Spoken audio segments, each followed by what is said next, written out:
Atong tanawon karon ang lugar kung asa na disgrasya si Ryan Lahayon alias Dudong. Mao ning lugar ang pagsubida sa Silk Road nga gikargahan og bakho nga gisakyan pud lang Dudong. Nibigay daw kuno ang gikawitan sa kadina sa truck or sa Silk Road. Ang maong dalan ay mga wire ani nga nababagbabag sa ibabaw. Nga kinahanglan gid siya nga muhunong ang truck nga gikargahang bakho para itus up ang mga wire. O didto dahil nahitabo ang disgrasya. Paghunong sa truck nga gikargahang bakho, didto nibigay ang nagpugong sa bakho. Pagkahulog sa bakho, muna pod ang pagkaipit sa biktima. Duha to sila dahil ang isa nahulog lang sa kanal, wala siya na ipit o naigo. Ang isa nasapon gid siya. Disclaimer lang guys, wala si Odex Vlog sa aktual nga pagkahitabo. Ang mga informasyon ako lang nakuha sa base sa istorya sa mga tao nga tuwa po dito sa ilang balay. Ang diri pabor nahulog sa kilid. Duha to sila. Dahil ang isa kay shoot sa kanal. O siya maigo sa bako. Ang isa, ang biktima, nasapon siya.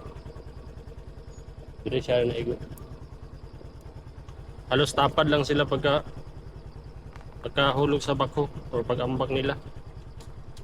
Bako lang atong gigamit nga ngalan pero excavator to siya guys. Mas nailahan man ko ng bako mo ng bako lang po ang gigamit.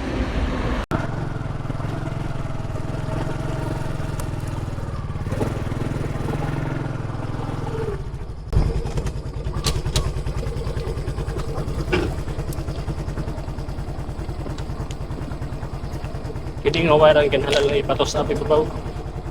Puno sa bakwana, nalangkat ang katong kadina nga gikawitan. Diri na pabor ba?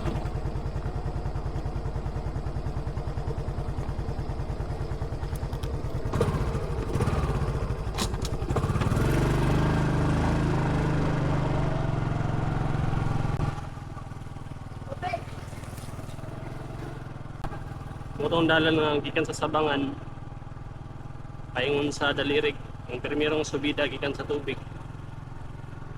Ito sila na kuan disgrasya. Hat na ko nga vlog kay daghan mo istorya nga kuan siya da operator yambak sa bako. Kuan to siya, assist lang siya or helper lang kung ana emergency nga na hire. Kaya naman to'y ilang i-rescue dito sa dahilayan mo siguro to na nalubong daw. Kaya nalubog ko.